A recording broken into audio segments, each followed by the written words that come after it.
Travel this land to the Rocky Mountains. It's time to travel this land with Canada's singing storyteller, Bryant. Travel this land to the Great Lakes. On today's program, Wiz takes a look at the history and growth of Canada's national park system in A Gift of Peace. Take my hand and travel this land. Canadians live in a land rich in natural beauty. The diversity of animal and plant life and the different types of landscape, including mountain, plain, Canadian Shield, ocean, and Arctic, are part of a fabulous natural heritage that is partially preserved in Canada's national park system. As agricultural and industrial activities alter our environment at an ever-accelerating pace, the function of parks to protect ecosystems from the negative impact of human activities becomes increasingly urgent.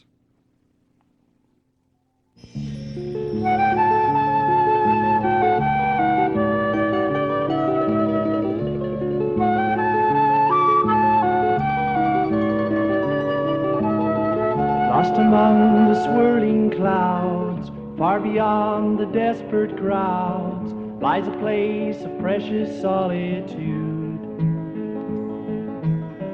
Sad thoughts that haunt my mind, I will leave them all behind. Better dream is waiting there for you. Where the silver brooklets flow, where the alpine meadows grow, where time moves so slowly. The gift of peace is waiting there at the silent place of prayer. The gift of peace is waiting there for you. Canada's national park system began in the 1880s with the establishment of Banff National Park. The government decided not to grant any private titles to this fabulous area of natural beauty in Canada's Rocky Mountains. Instead, it was decided that the area should be preserved for the benefit of all Canadians. A bill to establish the first national park in Canada was introduced in the House of Commons in April of 1887.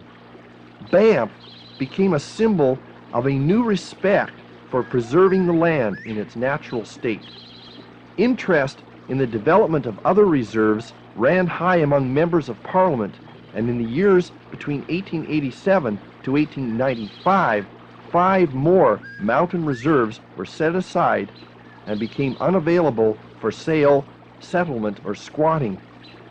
These reserves became Yoho, Kootenay, Glacier, Mount Revelstoke, and Waterton Lakes National Parks.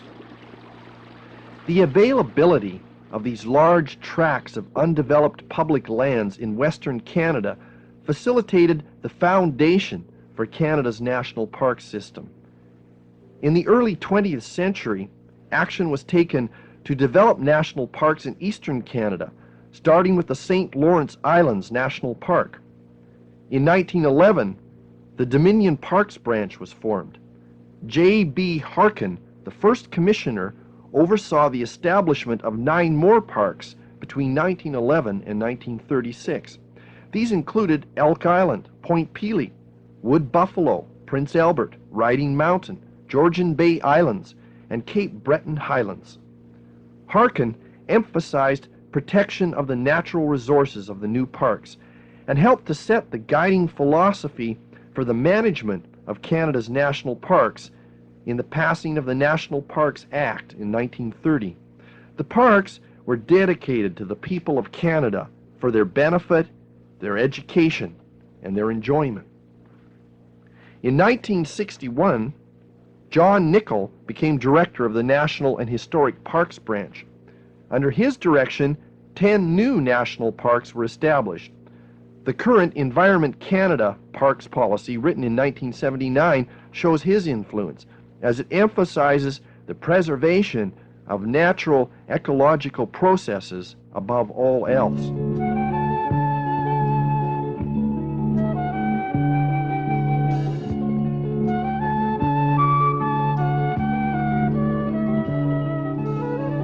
Shackled in a prison dark, I stood waiting for a spark, for a light help me find my way.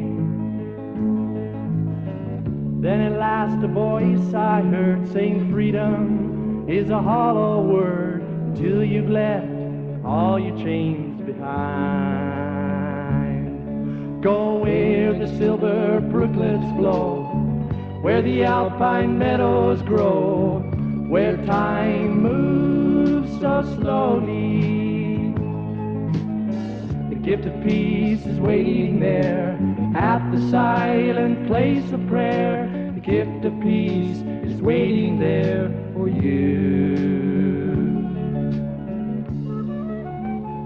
National parks are one component of a federal system of heritage sites which includes national historic parks, national historic sites, heritage canals, heritage rivers, and national marine parks. There are now 34 national parks and national park reserves in Canada.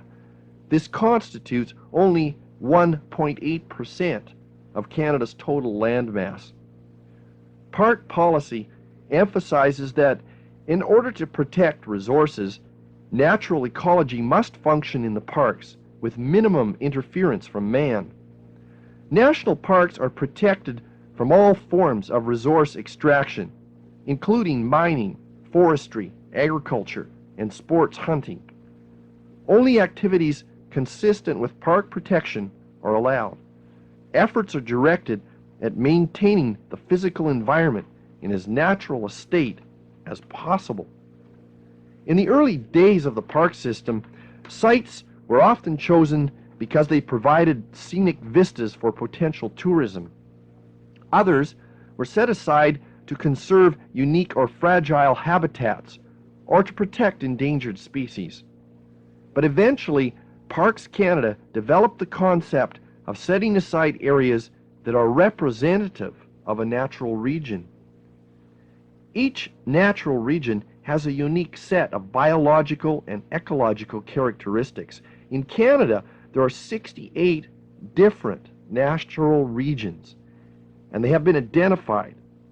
And Parks Canada plans to develop a park in each of these regions. Proposals for new national parks have resulted in park reserves on North Ellesmere Island and North Yukon. In 1987, an agreement was signed with British Columbia to establish a new national park in the Queen Charlotte Islands, and Bruce Peninsula National Park was created in Ontario. Park proposals are now in place for other areas as well. Today, the aim of Parks Canada is to provide outdoor recreational opportunities consistent with the long-term protection of natural resources and requiring a minimum of man-made facilities. Now I've left my chains behind. Now I found some peace of mind on this mountain that I'm trying to climb. And though I feared I'd be alone, instead I have found a home. Faithful pilgrims come from every land to where the silver brooklets flow, where the alpine meadows grow, where time moves so slowly. The gift of peace is waiting there at the silent place of prayer. The gift of peace is waiting there for you. Hiking, canoeing, cross-country skiing, and snowshoeing are some examples of activities considered compatible with a park setting. In all the parks, naturalists are on hand to provide interpretation programs to visitors. The programs are designed to facilitate learning through first-hand experience, through self-guiding heritage trails that are also provided to assist in the enjoyment of the parks. Canada's national park system is part of a global network of more than 2,000 protected areas in 120 countries. Parks Canada is responsible for fulfilling Canada's obligations to UNESCO. The Heritage Convention recognizes the responsibility of all nations to protect places of such unique natural and cultural value that they are considered part of the heritage of all mankind. Kluane in the Yukon, and Nahanni National Park in BC, Lands aux Meadows National Historic Park in Newfoundland, the Burgess Shale of Yoho National Park, and Anthony Island in the Charlottes have all been designated as World Heritage Sites. Waterton Lakes in Alberta, Riding Mountain in Manitoba, Long Point in Ontario, and Mount St. Hilaire in Quebec have all been chosen as biosphere reserves under UNESCO's program, which recognizes outstanding examples of natural ecosystems throughout the world. I personally have long been an ardent fan of Canada's national parks. I have visited as many as I can, and I have plans to visit all of them in the next few years. As a Canadian, these protected areas thrill me with their natural beauty and the knowledge that they have been set aside for my children's children to enjoy. As I watch the increasing encroachment of modern man on the dwindling wilderness, my heart yearns to see vast tracts of Canada's natural lands set aside from development. In a world of increasing tension, noise, pollution, urban development and population growth, waste and resource extraction, the value of wilderness becomes a more precious commodity with each passing year. For myself and many others like me, it offers the most precious resource of all, the gift of peace.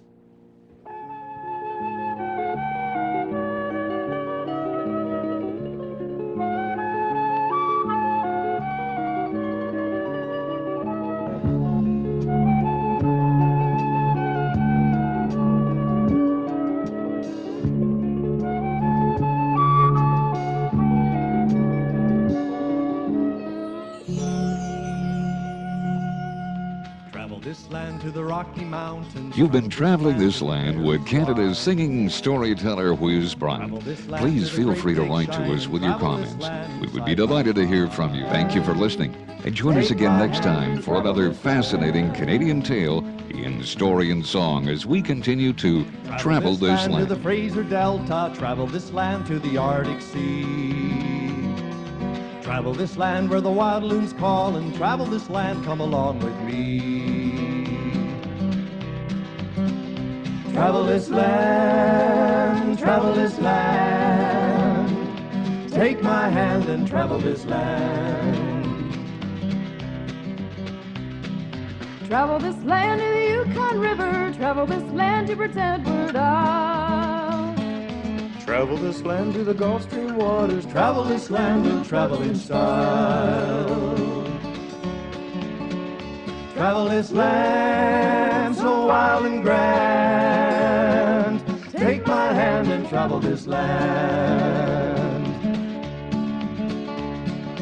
Travel this land to Baffin's Island, travel this land to Hudson's Bay. Travel this land so full of wonder, travel this land to a brighter day. Travel this land, take my hand and travel this land. Travel this land, take my hand and travel this land.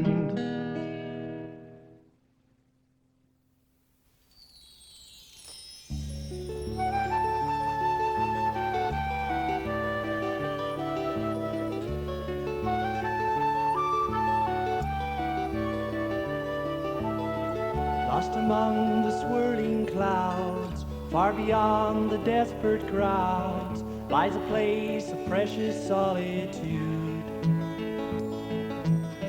Sad thoughts that haunt my mind, I will leave them all behind. Better dream is waiting there for you. Where the silver brooklets flow, where the alpine meadows grow, where time moves so slowly. The gift of peace is waiting there at the silent place of prayer. The gift of peace is waiting there for you.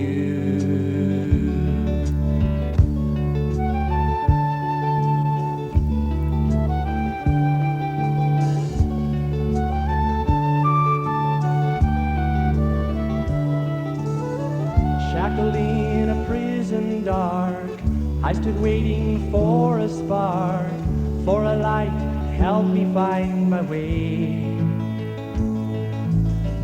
Then at last a voice I heard saying freedom is a hollow word until you've left all your chains behind. Go where the silver brooklets flow, where the alpine meadows grow, where time moves so slowly.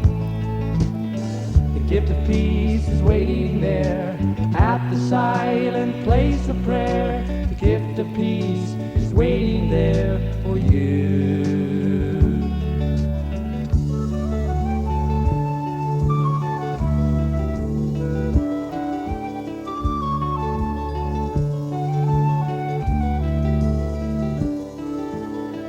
Now I've left my chains behind. Now I found some peace of mind on this mountain that I'm trying to climb. And though I feared I'd be alone, instead I have found a home. Faithful pilgrims come from every land to where the silver brooklets flow, where the alpine meadows grow, where time moves so slowly. The gift of peace is waiting there at the silent place of prayer. The gift of peace is waiting there for you.